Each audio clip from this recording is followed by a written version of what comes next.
Welcome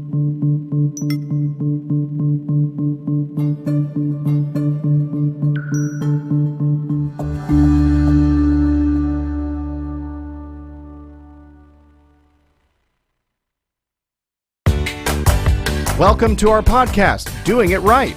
This podcast reveals authentic stories from successful leaders doing it right. It's about their journey to become a leader, their choices, motivations, and lessons. In essence, how they built successful personal brands. Your host is Valerie Sokolowski, author of 8 leadership books and nationally known as an authority on executive presence and personal branding. Let's get started. Here's Valerie. Well, hi to you all out there, as we say in Dallas, Texas. This show is going to be a little different. You know, as I do keynote speeches and training programs across the country, I have begun asking people, and I am asking you, if you have someone you think ought to be on the show that you know is doing it right as a leader, you just need to let me know and I'll look into it. Well, I was talking to a gentleman here in Dallas that I was doing some coaching with, who happens to be in the studio today. I'll tell you about that in a minute.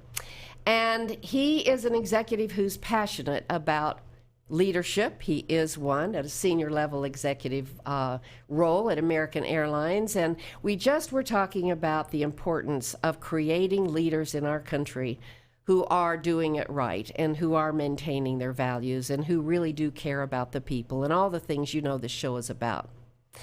And so that was the impetus of the young lady who is going to be on the show today. Amanda Landers is only 24 years old and happens to be Mark Lloyd's daughter. And as he was bragging about his daughter, he said, and at 24 years old, in her first leadership role, she received an emphatically impressive new award. So I want to welcome Amanda from Seattle, Washington. Amanda, hi. How are you this morning? I'm great, Valerie. How are you? Thanks for being on the show and all the chit-chat we had ahead of time about you. And I would love for you to start out and just tell us, at this young age, in this new role at Pan America Hospitality Hotels in Seattle, Washington, you won something that's, I think, incredible, and that's why you're on the show. Tell us about it. Yeah, so I was awarded Washington's Hospitality Leader of the Year Award in November of 2018. Feels like yesterday. So everyone could nominate whoever they wanted in the entire state of Washington in the hospitality industry, and one person received the award, and that one person was me. So, did you have any clue that this was even in the works? I had no idea at all. I was just head down doing my job, loving what I was doing. And then all of a sudden, I got pulled into our general manager's office and I was like, oh, here we go. What did I do? And they pulled up an email that said that I was nominated for an award. I was like, oh, that's amazing. They wanted me to go to this dinner, and they kept telling me, like, it's not for sure that you're going to get it. There's a lot of different people, but we want to go and support you. But my parents flew in and we bought a whole table for the hotel. And so I was so nervous that I wasn't going to get it. And then everyone was going to be there and witness me not getting it. And then it turns out that all along, everyone knew that I was getting the award. And they kept it a secret from me for a month and a half until finally my name was called at the dinner. It was great. That's congratulations. That's a big deal. Mark, how did you feel about your daughter at age 24? I mean, you're a senior leader. You've been doing this for many years. And here at 24, she wins an award right out of the block. It was crazy. I mean, certainly very proud of all my daughters. Yeah. Each one taking a different path in life. How many do you have? 3. 3 daughters. So Amanda was the one that stepped into the leadership role earliest, which is the way she's always done it in life. But it's fantastic to be recognized at the state level for doing it right. For doing it right, for sure. Yeah, absolutely. Couldn't be prouder. Well, I think the two of you look really alike. I'm seeing you here in the studio, and I'm seeing Amanda on the screen, and there's quite a resemblance there. Do all the daughters look like you, or is Mom in there anywhere? Certainly they have mom's hair. Most of them do. Thankfully for that, or we'd have bald daughters. I know in talking with you, before this and working with you, Mark, I know that you have done some incredible things in leadership, and I want to ask you in a moment about that. But back to Amanda. Amanda, what is it about this award and vetting you to even be nominated? What are the things that you had to do to win the award? What really I had to do was I had to show myself as a true leader. And I was nominated by my director of human resources. Unbeknownst to me, we've always kind of talked about, me just climbing up the ranks as fast as I could. I just moved to Seattle on a whim, got this job on a whim, and all of a sudden I became who I am. I don't know how it happened, but really it was just me saying yes to everything I could, trying to grow, trying to learn, and taking on multitudes of tasks that everyone was like, "Oh, slow down, girl, slow down." But I couldn't. I just wanted to keep going, and that's exactly what got me into this nomination, was because I wouldn't stop. I wouldn't stop learning, and I just wanted to keep growing. You've mentioned a couple of really interesting things, Amanda. As we talked, I always like to get from the person I'm interviewing the pearls of wisdom that you would give to anyone, and you've just said a couple of them. Say yes. Tell us more about say yes, because in my career, at your age, I was so overwhelmed by saying yes. How do you balance not saying no? It's so hard, and especially with this generation, all the time people are saying work-life balance and make Yeah. sure you're not taking on much. You might not be ready for this. You're too young, but I don't care. I say yes when I know that I can do something. When I know I have the support to do these things, whether it be my husband supporting me, working more hours, or my company supporting me and letting me try something new. It's really just all about saying yes, because then you are telling everyone, you're telling your company, you're telling the world that you want to do this, you want to be here. And that is so much more important than just saying like, no, you can handle that one. I'll take a step back. But saying yes is saying like, yes, I'm invested in you. I will absolutely help you clean that toilet. I will absolutely stay extra so that you can, spend some time, put your makeup on. But it's, saying no is just, it hurts yourself. It hurts the company. It hurts the culture. But if you can just say yes as much as possible, and if you have to say no, I never say no. I always just say, not right now, but what can I do instead? That's good wisdom at any level. It really is. So, Mark, I'm sure that the apple doesn't fall too far from the tree. What did you notice about Amanda growing up that you're not, you said, so surprised that she won that award? Yeah, certainly from her earliest days, even in elementary school, she wanted to run for every office that was available in school. She wanted to be at the front of the pack wherever it was. In band, she wanted to be first chair, and she always had a very competitive streak, and her competition was herself more than anything. And so you could tell early on that she was going to be blazing a trail, and that's what leadership is really defining the new path and not just keeping things between the lines. Well, that's a perfect transition to what you're experiencing now. Here you are, a senior executive leader at American, and what is it that you're seeing, this transformation that's going on as a leader? What are you seeing is happening, and how are you taking part in it? Well, certainly, since our merger, we're looking to really have a new focus on what the American Airlines brand is going to be all about. And we're really focused on caring for the employees, caring for the customers, and just creating a more caring environment. So it doesn't come with a recipe book of what to No. do. So we continue to try and see if things are working and adapt if they don't, and be agile enough to try something different if it's not working out for us very well. That is such a huge transformation across a huge amount of people. Absolutely. And Mark, in working with you, I want to say kudos to some of the things that you're doing differently. One of the things that struck me that's so much like Amanda, just taking the ball and moving it along without necessarily staying in the guidelines.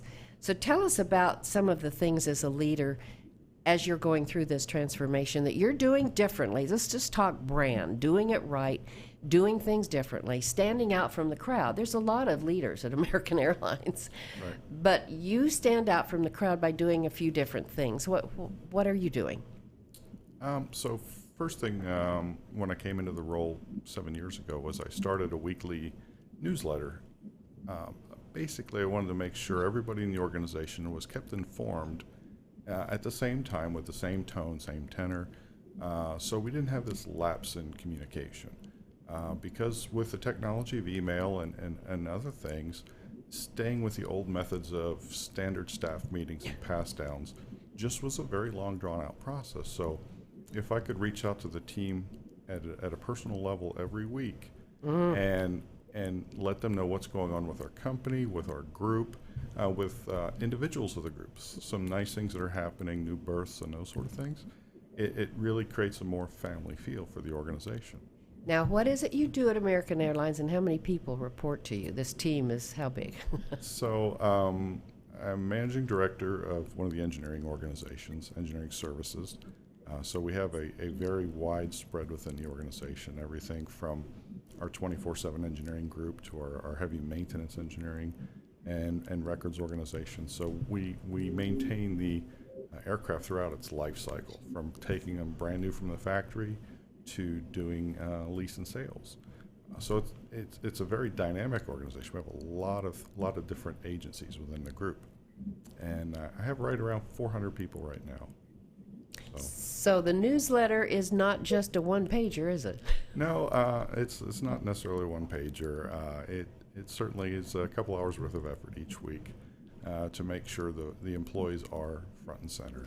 See, that's what I think is so interesting, that at a senior level, with the amount of tasks that you have, that you would even think about taking the time to write a newsletter, to give kudos to the team, to make sure they're getting, like you said, the information at the same time. That's something you've branded yourself. What do you call that newsletter? Group news. Group news. Well, that's what it is, isn't it? Yep. So Pretty easy. Well, I bring that up because, Amanda, back to you. When I called you, I thought this was another standpoint that says why you won this award. I called you, if you remember, and I asked you if you wanted to be on the show and so forth. And then I looked at your LinkedIn profile, which I always do. And there was a little bit up, but not a lot. And of course, in the branding work I do, that's one of the things that is really important. I make sure my clients have a fabulous LinkedIn summary. So what did I say to you, and what did you do? You said, Amanda, you got to get that done. And do it right. Let me do it. Yeah. And how long did it take you to respond to me? Well, a little longer than I'd hoped. It took about a month. It took about a month and a half, I feel like. And you wrote an incredible LinkedIn summary. So that just, again, standing out from the crowd, it's all about that at your young age. Amanda, if you were to look out, let's say, 20 years from now, what do you think you'll be doing? Gosh, that's a question I get asked so often, and I never really know. There's not an end point for me. There's not an end goal. Never in a million years would I have thought that I would be in this position right now. So I've just kind of opened my horizons. When I first started my degree, everyone was like, general manager is, where you're going to be. It's kind of your stopping point. But I feel like now general manager is not a stopping point for me. I really want to get into corporate hospitality, into the management companies and ownership companies, and really make a difference in multiple hotels and not just in one. Did you know that you wanted to be in hospitality? Because so many young people, as I'm talking with them across the country, often say, I'm not sure, I don't know what I want to do. They're in college and they're switching majors, and even out of college. I mean, even in careers, people say, I really didn't end up doing what I wanted to do. I think I'll change careers.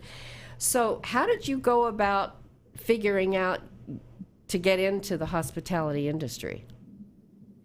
Well, when I was growing up, I wanted to be a teacher, a lawyer, a doctor. I wanted to be all the things that people want to be. And so in high school, I was dedicated to finding out what I wanted to do.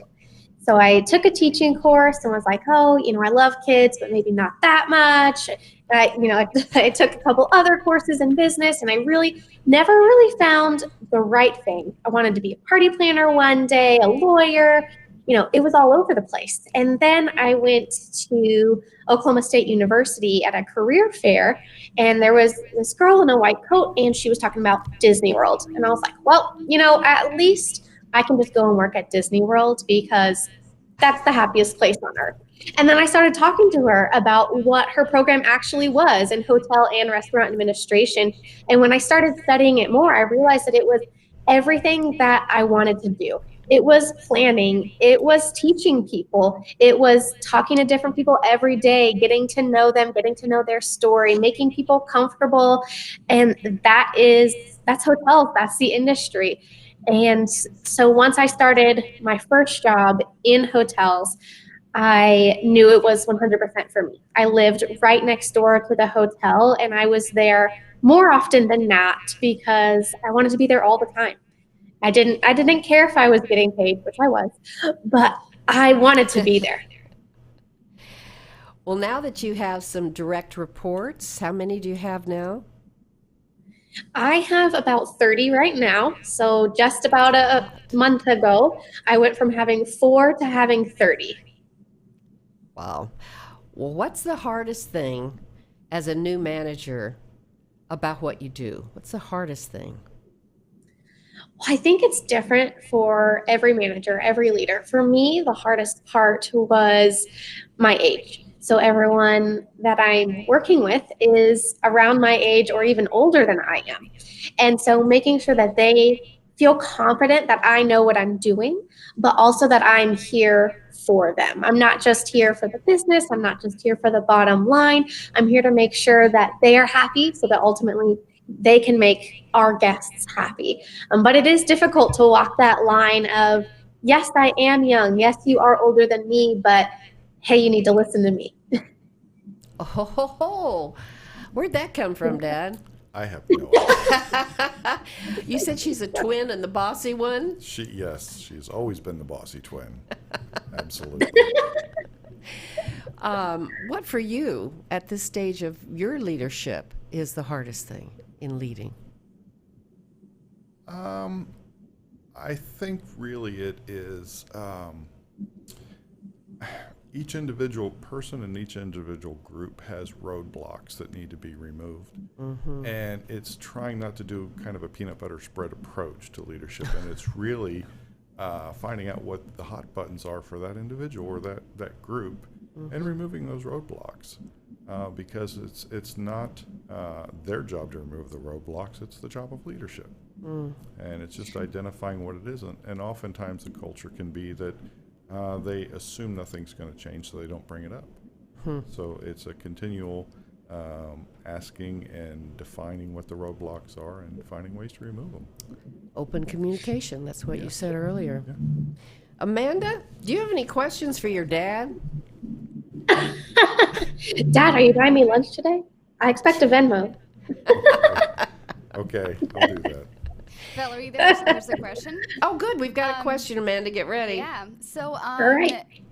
The outcome you were talking about, saying yes to, every situation that comes your way, and the question is about what was the outcome that kind of surprised you and kind of made you it was like an affirmation that you were doing the right thing by saying yes?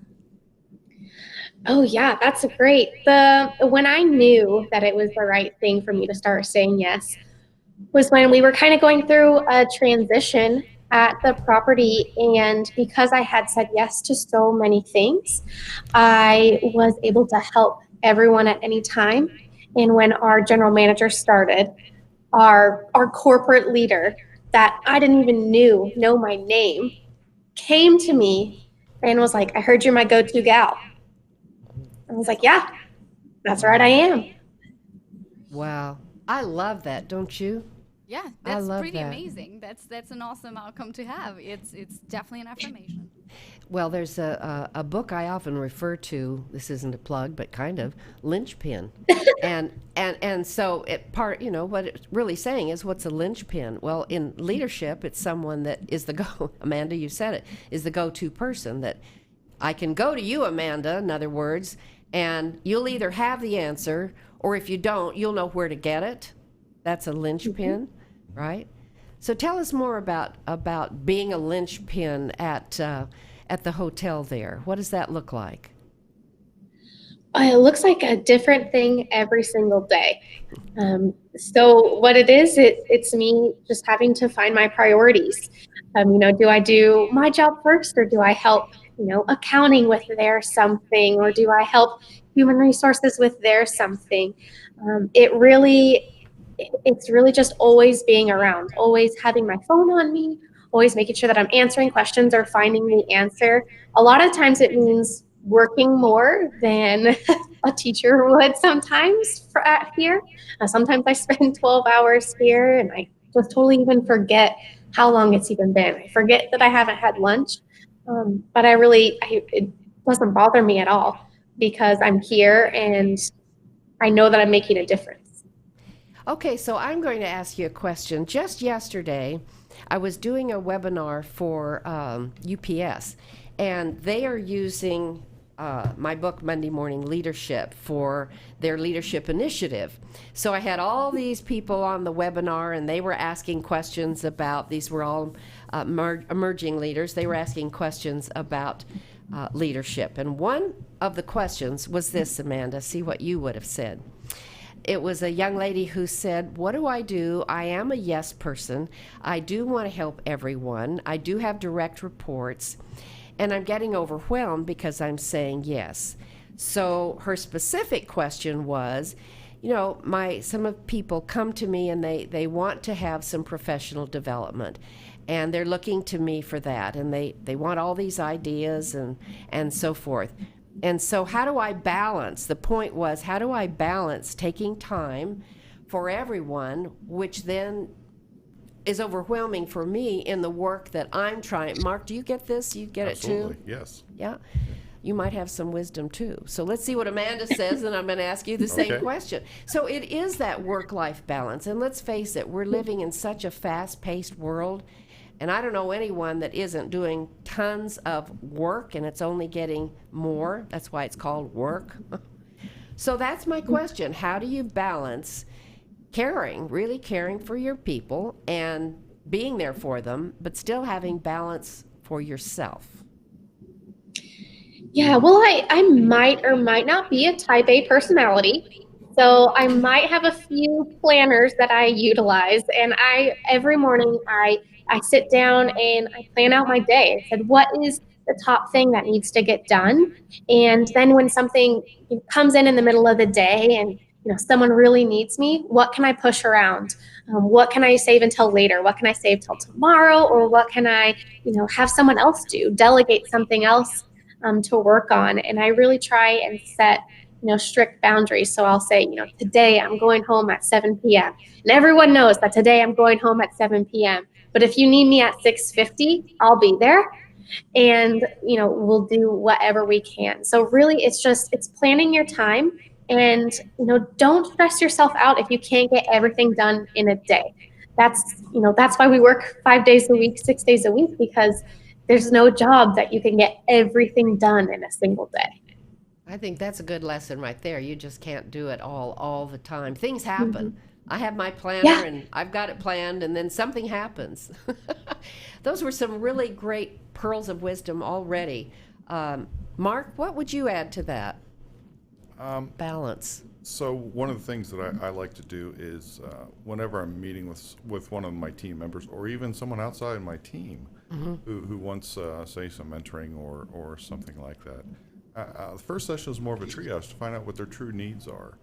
And then oftentimes what I'll do is I will really introduce them to one of my senior managers, perhaps, who is really excellent in the mentoring roles, and have them start the process and go through that, where they have a very defined 10, 12-week process of mentoring, and then taking it to the next level, because then you start to ascertain what their real interest is relative to, hey, I want to be mentored, but they don't know what it entails, to having a formal process and seeing if they want to go to the next level after they've been through the first levels. That's really So true. it's really using my team to my advantage to help the rest of the organization. And that takes getting to know each individual person, Correct. which you've Yes. told me when we were working together. And you also talked, Mark, about consistency. Amanda, this is important too, right? Being a consistent leader. I mean, even the consistency in you writing this group news. You've written how many now? 399 this week. One more to hit 400. One more to get 400. And they come out every week. Every week on Saturday. And so guess what? Once you start that, you have to be consistent. Exactly. I cannot miss a day now. What does consistency mean, though, in a leader? What are we really talking about? Let's say I am saying to Amanda, a young emerging leader, you know, one of the things about leadership is always do it right by being consistent. So, Mark, talk to us about that. Consistency really represents predictability. So anybody who interfaces with you knows what you're going to react to, how you're going to react, and it will be that way each and every time. Because if you are inconsistent, it's going to demonstrate itself through your work output. It's going to demonstrate itself through the reactions you get from folks and the interactions you get. You know, it's so much about, thank you for that. It's so much about, again, what this show is about is authenticity. If you are up one day and down the next, or I walk into your office and I'm not sure what I'm going to get, and that happens a lot, doesn't it? Yes. So, I don't know, they can call it emotional intelligence, you can call it consistency, you can call it whatever, but being real and showing up the same way every day so you're not scaring people. It's about having control of your emotions and really There you go. being composed. In There you fact, Amanda's husband is working with one of his professors, and he's authored a book on being composed as a leader. Really? So, not to put a plug in for his book, but you know. Being composed. Well, and I that's interesting. I use the words grace under fire, and that's not easy. When things are going to just maintain that grace under fire. It's a lot about emotional intelligence, which is a big topic right now. So, gosh, Amanda, we've talked about a lot of things. Any other pearls of wisdom you'd throw out to the audience here that's helped you be successful? I mean, you know, it hasn't directly impacted me, but I've seen a lot of my friends that I graduated with not really know what they're doing, and, you know, kind of stressed about their careers. And, you know, what I just hope that everyone knows is if you're not happy in your career, it's okay to change. Find somewhere that is right for you and find the company that you fit into. Because when you find that match, that is when, you know, perfection is going to happen. You're going to love what you're doing. Your company's going to love what you're doing. And that's how you have a wonderful life. That's how you start to create a work-life balance. If you're happy at work and you're happy at home, that's balance. And you know, thank you. That's perfect. I'll add one more thing to it, and that is it shouldn't be all about money. Because, right, if it's all about money and you're a young person that says, well, I'm going to make a lot of money, well, good luck. I believe with all my heart that, you know, if you're doing something well And it's what you have gifts for and talents for and strengths. Money will be there. But to say money first, you might end up with something what we call the golden handcuffs. And then you're making so much money, you don't want to leave, but you're there because you're making a lot of money. And then what else, and you just get in this triangle. Any other further thoughts you want to share with your daughter, Mark? Certainly, I probably need to be calling her more and giving her more books to read. She clearly has way too much time on her hands. I think you're right. Amanda, Mark, it's been such fun to have you both on the show. This happened kind of organically, and I think it's been great fun. And so I'm going to ask, in closing, again, you listeners, if there's someone that you know that is doing things right at a level that is impacting a lot of people, we need to talk to them. We need to hear from them. So you just email me at Valerie, Valerie, at valerieandcompany.com. That's Valerie at valerieandcompany.com. And don't forget to sign up for our monthly, quick, inspiring, and pithy newsletters called Valerie's Voice. You can get to that by going to the website valerieandcompany.com. Until next time, stay authentic and do it right. Thanks for listening. To receive Valerie's Voice, free monthly leadership tips, and to learn more about her leadership programs and coaching, visit her website, valerieandcompany.com. Next week, we'll be here again to inspire, engage, and equip you with teachable points of view from successful leaders who have been doing it right. Until then, lead authentically.